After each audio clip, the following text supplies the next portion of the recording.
नमस्कार, मैं हूं रीनू। खबरों के इस दौर में कई ऐसी खबरें होती हैं जो तनाव और नाउम्मीदी के बीच इंसानों के हौसले बढ़ाती हैं और उत्साह के साथ बेहतर जीवन जीने की प्रेरणा देती हैं।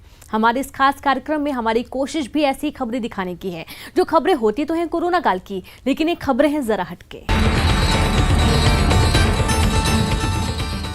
सबसे पहले बात जबलपुर की, सुप्रिया की। 8 साल की सुप्रिया एक बार फिर इस संसार में अकेली पड़ गई है।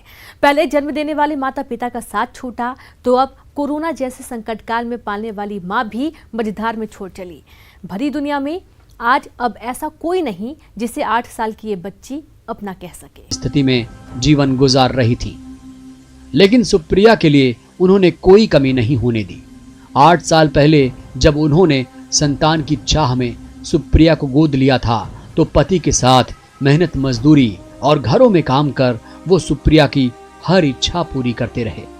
4 साल पहले पति की भी बीमारी की वजह से मौत होने के बाद भी पार्वती ठाकुर ने हिम्मत नहीं हारी और अकेले ही सुप्रिया को शहर के सबसे अच्छे स्कूल में पढ़ाया। 4 दिन पहले आई बीमारी ने सुप्रिया से एक बार फिर सारी खुशियां छीन ली।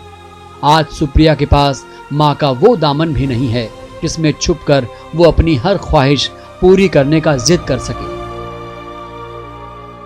हम चलेंगे वहाँ, चले चलना हमारे साथ, ठीक है? ये दादी लोग तो बता दीजिए।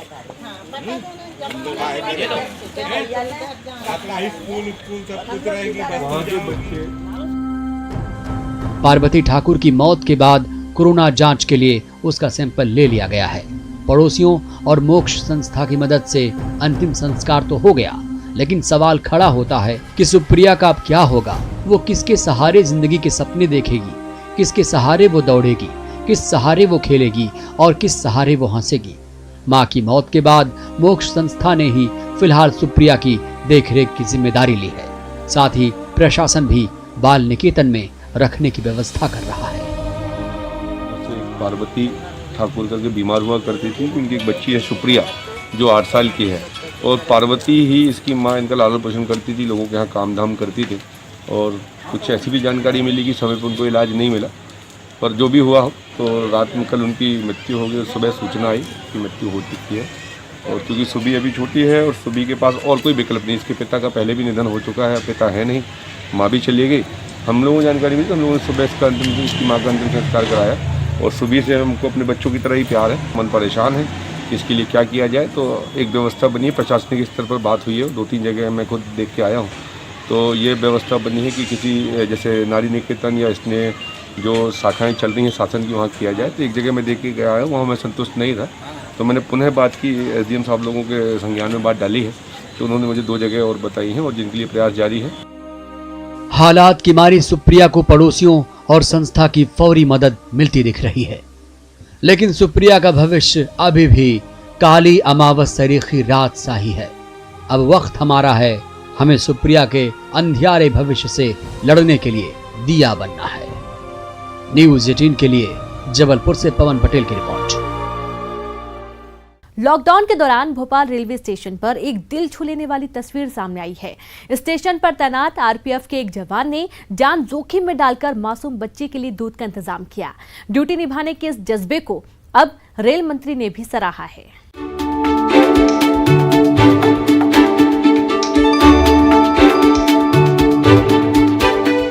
कहते हैं सेवा कभी बेकार नहीं जाती। ये बात भोपाल के आरपीएफ जवान इंदर यादव के लिए सही साबित हुई। उन्होंने एक बच्ची को खुद की जान जोखिम में डालकर चलती ट्रेन में दूध उपलब्ध कराया था। रेल मंत्री पीयूष गोयल ने भी फेसबुक और ट्विटर पर जवान की सेवा और कर्तव्य परायणता का फुटेज शेयर किया और उनके प्रयास को काफी सराहा है। जवान आरपीएफ थाना भोपाल में आरक्षक है। 31 मई का वाकया है जब रात 8:43 पर भोपाल रेलवे स्टेशन के प्लेटफॉर्म 1 पर कर्नाटक से गोरखपुर जा रही श्रमिक स्पेशल ट्रेन पहुंची।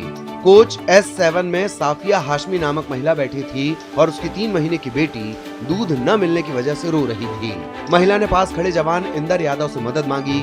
महिला की गुहार सुनकर आरपीएफ जवान इंदर यादव बच्ची के लिए दूध लाने बाहर जाते हैं। लौटते समय ट्रेन चलने लगती है, तब वो दौड़ लगा देते हैं। एक हाथ में राइफल तो दूसरे हाथ में दूध का पैकेट थामे दौड़ते जवान बच्ची की मां के पास पहुंचते हैं और उसे दूध का पैकेट देकर ही दम लेते हैं। 3 माह की बच्ची और उसकी मां की मदद जान जोखिम में डालकर करने का सारा वाकया स्टेशन पर लगे सीसीटीवी में कैद हुआ और अब रेल मंत्री ने भी इंदर यादव के साहस को सराहा है।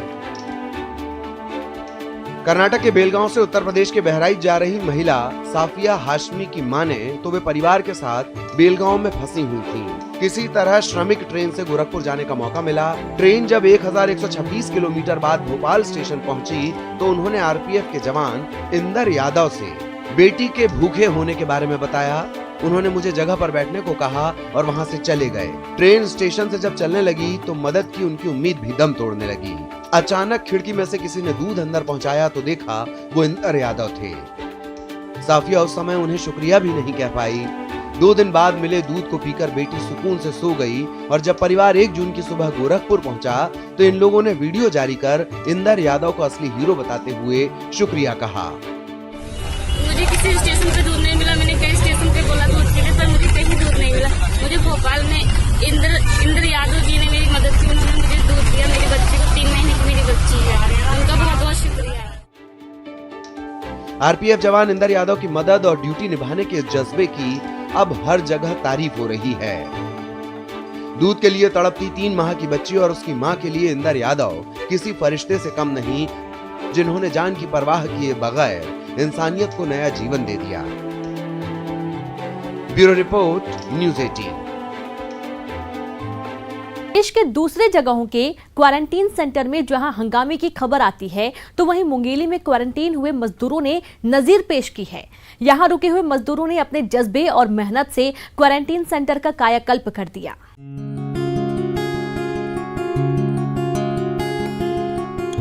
देश का मेहनतकश मजदूर हमेशा अपनी मेहनत का ही खाता है और उसके लिए कोई कुछ करता है तो बदले में वो भी उसके लिए अपनी हैसियत से बढ़कर कर जाता है। कुछ ऐसा ही देखने को मिला मुंगेली के क्वारंटीन सेंटर में। मुंगेली के लोरमी गांव में स्कूल को जब क्वारंटीन सेंटर बनाया गया तो इसकी हालत खस्ता हाल थी, लेकिन यहां रह रहे मजदूरों ने अब इसकी सूरत बदल दी। अपने क्वारंटीन टाइम को पूरा करने के साथ ही यहाँ रुके मजदूरों ने स्कूल को चकाचक कर दिया। कोई सेंटर बने स्कूल भवन की रंगाई पुताई कर रहा है तो कोई पौधारोपण और साफ सफाई का जिम्मा उठाए हुए है। मजदूरों की मेहनत को देखकर गांव वालों ने भी हाथ बढ़ाया और स्कूल की सूरत बदल गई। मजदूरों की माने तो वो लोग कड़ी मेहनत करने वाले हैं, खाली नहीं बैठ सकते। वक्त का सही उपयोग यही उपाय निकला और फिर मजदूर अपने काम में लग गए। लोरमी एसडीएम ने भी मजदूरों की सेवा भाव की तारीफ की और प्रशासन से इन्हें और सहयोग देने का आश्वासन दिया। जिले में कलेक्टर साहब के निर्देश के आधार पर सभी मजदूरों को, जितने लोग क्वारंटाइन सेंटर में हैं, उनको प्रोत्साहित किया जा रहा है और मोटिवेट किया जा रहा है। इस संबंध में ग्राम पंचायत गोड़खामी से ये सूचना मुझे मिली थी कि वहाँ के मजदूरों के द्वारा सरपंच को सहयोग किया जा रहा है और जिस क्वारंटीन सेंटर में वो रह रहे हैं वहाँ जो है रंगाई पुताई और साफ सफाई का काम किया जा रहा है। और भी कई केंद्रों से ऐसी ही सुखद सूचनाएं मिल रही हैं। जो भी प्रवासी आए हैं उनकी सुख सुविधा के लिए हम लोग कलेक्टर साहब के निर्देश पे जो है काम कर रहे हैं और सभी को आवश्यक सुविधाएं उपलब्ध करा रहे हैं। और इस में जो है जो मजदूर हम लोग को सहयोग कर रहे हैं उससे हमारा भी मनोबल बढ़ रहा है। हम लोग और इस महामारी के दौर में जो है एक अच्छा काम करने की कोशिश। स्कूल की दशा बदलने में लगे इन मजदूरों को मनरेगा के तहत मजदूरी का भुगतान भी कराया जा रहा है। अब मजदूरों में भी आत्मनिर्भरता की भावना आ रही है। नियमों का पालन करते हुए अब ये मजदूर अपनी रोजी रोटी भी कमा रहे हैं। हमारे ब्लॉक में लगभग 16,000 प्रवासी मजदूर वापस आ चुके हैं, जिनमें से अभी लगभग 10,000 लोग क्वारंटाइन से अपने होम आइसोलेशन लेने चले गए हैं। वर्तमान में कई पंचायतों ने स्वप्रेरणा से भी और नरेगा अंतर्गत भी क्वारंटाइन सेंटर में रहते हुए उनके द्वारा साफ सफाई का कार्य, पौधारोपण का कार्य और गोड़खामी एक पंचायत है जहाँ पे स्वप्रेरणा से मजदूरों ने जिस स्कूल में वो रह रहे थे उस स्कूल बिल्डिंग की रंगाई पुताई का कार्य किया है, जो कि सच में सराहनीय है। जहां प्रदेश के दूसरे जगहों के क्वारंटीन सेंटर में हंगामे की खबरें आती हैं, तो वहीं मुंगेली जिले में मजदूर रचनात्मक काम में लगकर अपने समय का सदुपयोग कर दूसरों के लिए भी उदाहरण बन रहे हैं। शासन प्रशासन के नियमों का पालन कर कोरोना वायरस से लड़ी जा रही जंग में इन्होंने भी अपनी हिस्सेदारी निभाई है। न्यूज़ 18 के लिए मुंगेली से संवाददाता प्रशांत शर्मा की रिपोर्ट।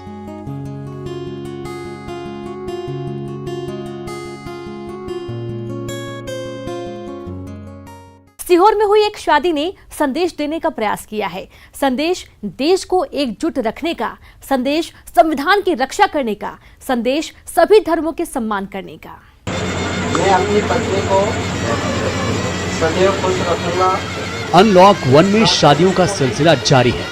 अनलॉक 1 के नियम कायदों का पालन कर हो रही शादियों के बीच सीहोर से 17 किलोमीटर दूर स्थित मुस्करा गांव में एक ऐसी शादी हुई जो समाज के लिए नजीर बन गई। रामचरण के बेटे पप्पू सिंह राणा ने निपानिया गांव के बाबूलाल की बेटी पूजा मालवीय से आम शादियों की तरह ही शादी की, लेकिन खास ये रहा कि सभी रस्मों से पहले इन्होंने भारतीय संविधान की शपथ ली। शादी की रस्म पूरी करने से पहले वर वधू एवं उनके साथ आए सभी सदस्यों को सैनिटाइजर से हाथ धुलवाए गए और सभी को मास्क दिया गया। इसके बाद भारतीय संविधान की प्रस्तावना का पाठ किया गया और वर वधू की इच्छा के मुताबिक उन्हें संविधान की शपथ दिलवाई गई। विवाह की रस्मों को निभाने के बाद पप्पू सिंह राणा ने बताया कि देश का संविधान देश की गरिमा और राष्ट्रीय एकता और अखंडता के साथ ही भाईचारे का संदेश देता है। अनलॉक 1 में हो रही उनकी शादी यादगार रहे और समाज को एक अच्छा संदेश जाए, इसलिए उन्होंने इस तरह शादी करने का मन बनाया। सभी धर्मों के लिए और सभी जातियों के लिए अच्छे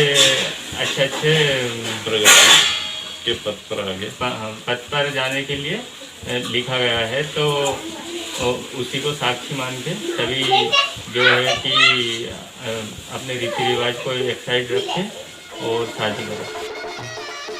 देश के संविधान ने सभी धर्मों जातियों को एक समान माना है। अनेकता में एकता इस देश की अंतरात्मा मानी जाती है। देश के संविधान के प्रति देशवासियों को जागरूक करने की अंतरात्मा की आवाज पर लिया गया ये फैसला काबिले तारीफ है। रीति रिवाजों का अपना महत्व है, साथ ही देश के संविधान की शपथ लेकर जीवन की नई शुरुआत करने की ये पहल भी बदलते और संभलते देश का चेहरा है। न्यूज़ 18 के लिए सीहोर से संवाददाता प्रदीप एस चौहान की रिपोर्ट। यहाँ पर वक्त एक ब्रेक का है, हम जल्द हाजिर होंगे। ब्रेक के बाद एक बार फिर से आप सभी का स्वागत है। लॉकडाउन के बीच मुजफ्फरपुर में एक अनोखी शादी हुई। 3 फीट के दूल्हे और 2.5 फीट की दुल्हन को देख हर कोई यही कह रहा है, रब ने बना दी जोड़ी।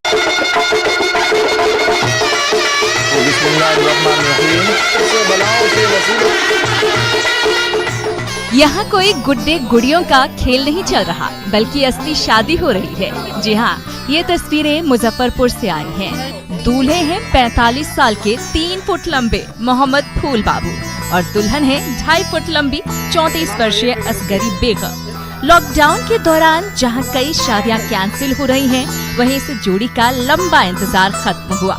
लंबे समय से इन दोनों के परिजन इनके लिए परफेक्ट मैच ढूंढ रहे थे, लेकिन किसी को अंदाजा नहीं था कि कोरोना काल में इनकी कोशिश रंग लाएगी। लड़का लड़की दोनों बचपन से हाइट में विकलांग है। दोनों का जोड़ी जम रहा था, इसलिए इसकी शादी करा दी गई है। दोनों के गार्जियन खुश हैं। दूल्हा और दुल्हन दोनों गरीब परिवार से हैं। फूल बाबू एक फैक्ट्री में मजदूरी करते हैं, जबकि असगरी लहठी पर कढ़ाई का काम करती हैं। दोनों अपनी जिंदगी और काम में मसरूफ थे। लॉकडाउन में जब काम बंद हुआ तो दोनों पर समाज के कुछ लोगों की नजर पड़ी। ख्याल आया कि दोनों की जोड़ी खूब जमेगी।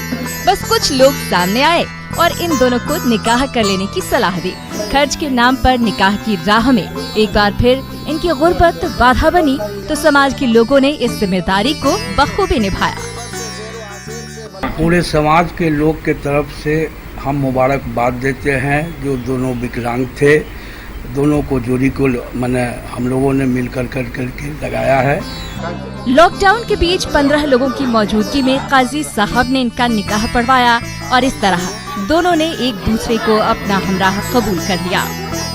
न्यूज़ 18 के लिए मुजफ्फरपुर से सुधीर कुमार की रिपोर्ट। बिहार के कैमूर का नाम रोशन हुआ है। नाम रोशन किया है सिर से लोहे की सरिया को मोड़ने वाले धर्मेंद्र कुमार ने। हैरान करने वाला ये कारनामा अब Guinness book of world record में भी दर्ज हो गया है।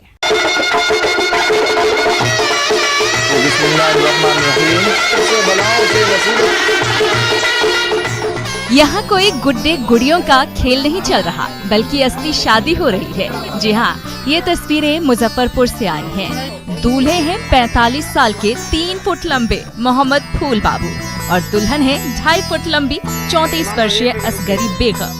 लॉकडाउन के दौरान जहां कई शादियां कैंसिल हो रही हैं, वहीं इस जोड़ी का लंबा इंतजार खत्म हुआ। लंबे समय से इन दोनों के परिजन इनके लिए परफेक्ट मैच ढूंढ रहे थे, लेकिन किसी को अंदाजा नहीं था कि कोरोना काल में इनकी कोशिश रंग लाएगी। लड़का लड़की दोनों बचपन से हाइट में विकलांग है। दोनों का जोड़ी जम रहा था, इसलिए इसकी शादी करा दी गई है। दोनों के गार्जियन खुश हैं। दूल्हा और दुल्हन दोनों गरीब परिवार से हैं। फूल बाबू एक फैक्ट्री में मजदूरी करते हैं, जबकि असगरी लहठी पर कढ़ाई का काम करती हैं। दोनों अपनी जिंदगी और काम में मसरूफ थे। लॉकडाउन में जब काम बंद हुआ तो दोनों पर समाज के कुछ लोगों की नजर पड़ी। ख्याल आया कि दोनों की जोड़ी खूब जमेगी। बस कुछ लोग सामने आए और इन दोनों को निकाह कर लेने की सलाह दी। खर्च के नाम पर निकाह की राह में एक बार फिर इनकी गुर्बत बाधा बनी, तो समाज के लोगों ने इस जिम्मेदारी को बखूबी निभाया। पूरे समाज के लोग के तरफ से हम मुबारकबाद देते हैं। जो दोनों विकलांग थे, दोनों को जोड़ी को मैंने हम लोगों ने मिलकर करके लगाया है। लॉकडाउन के बीच 15 लोगों की मौजूदगी में काजी साहब ने इनका निकाह पढ़वाया और इस तरह दोनों ने एक दूसरे को अपना हमराह कबूल कर लिया। न्यूज़ 18 के लिए मुजफ्फरपुर से सुधीर कुमार की रिपोर्ट। पीएम मोदी के लोकल को वोकल बनाने के आह्वान ने ऐसी अनूठी कला के जिंदा रहने की नई आस जगा दी है, जो विलुप्त होने की कगार पर पहुंच गई है। रंग और कूची का खेल, काठ की लकड़ी और कला का मेल, विरासत की कहानी है, कला की जुबानी है।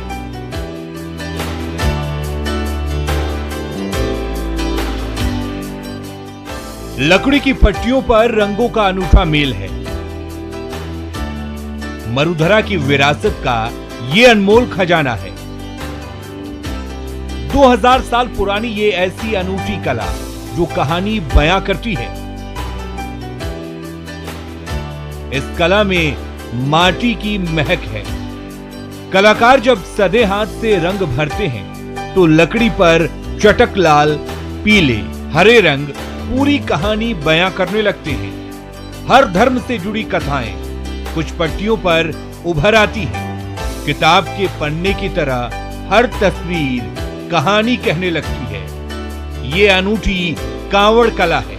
कांवड़ उस जादुई पिटारे की तरह है जो परतों में अनेक रहस्यों को संजोए रखता है। पिटारा खुलते ही लोक कथाएं और गाथाएं शुरू हो जाती हैं। संतों और महापुरुषों का जीवन साकार हो उठता है।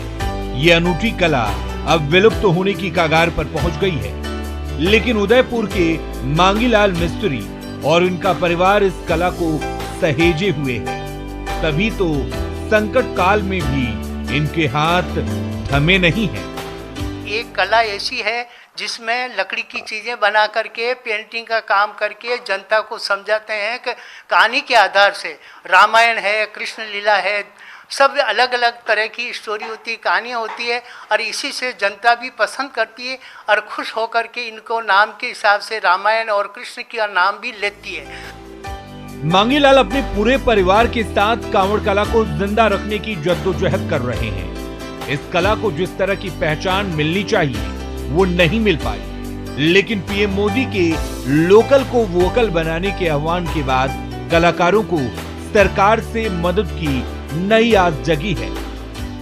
पहले 100 कलाकार थे, अब 25 कलाकार हैं, क्योंकि सहयोग भी सरकार का सहयोग और पुरानी चीज़ों को बाहर लाने का और शिक्षा पद चीज़ें होते हुए भी इनको पर ध्यान नहीं देती सरकार, तो ये धीरे धीरे लुप्त हो जाएगी। इसीलिए सबसे प्रार्थना है कि इस पुरानी कलाओं को जीवित रखने के लिए सरकार मदद करे और बच्चों को भी अच्छी शिक्षा देवे और आगे बढ़ाने का काम करे। वैश्विक महामारी बन चुके कोरोना से भले ही हर आम और खास खौफजदा हो, लेकिन प्रधानमंत्री का वोकल फॉर लोकल बनने का आह्वान स्थानीय फनकारों के मन में आशा की एक नई उमंग लेकर आया है, जो आधुनिकता की इस भागम भाग के बीच लुप्त प्राय हो चुकी हजारों साल पुरानी लोकानुरंजन की कलाओं को फिर से नया जीवन दान देगी।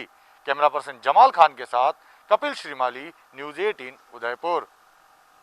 बेगूसराय के लीची किसानों को कोरोना बंदी की दोहरी मार झेलनी पड़ रही है। अच्छी पैदावार होने के बावजूद इस बार लीची के खरीदार नहीं मिलने से किसान खासे परेशान हैं और अपनी फसल मवेशियों को खिलाने के लिए मजबूर भी। बेगूसराय लीची उत्पादन का सबसे बड़ा हब है। मटिहानी समेत कई इलाकों में व्यापक स्तर पर लीची की खेती होती है। यहाँ की 80% किसानों की आमदनी का मुख्य जरिया लीची है। किसानों की माने तो पिछले वर्षों की तुलना में इस साल लीची की अच्छी पैदावार हुई है, लेकिन कोरोना बंदी के कारण इस बार लीची का निर्यात नहीं हो सका है, जिसके कारण किसानों को भारी नुकसान उठाना पड़ रहा है। लीची की फसल तो बहुत अच्छी हुई, 5 साल की अपेक्षा अच्छी थी, लेकिन इसको खरीदने वाला कोई नहीं है। पेड़ में ही लीची पक के खराब हो रहा है, नहीं कोई व्यापारी आता है, नहीं कोई विकल्प है। हम लोग सालों भर इसी पे निर्भर हैं। सबसे बड़ा ये है कि किसान खाएगा कहाँ से। हम लोग सांसद महोदय से या बिहार सरकार से यही निवेदन करते हैं कि फसल का क्षतिपूर्ति दिया जाए। और इसी के साथ खबरें जरा हटके में फिलहाल इतना ही। मुझे दीजिए इजाजत, नमस्कार।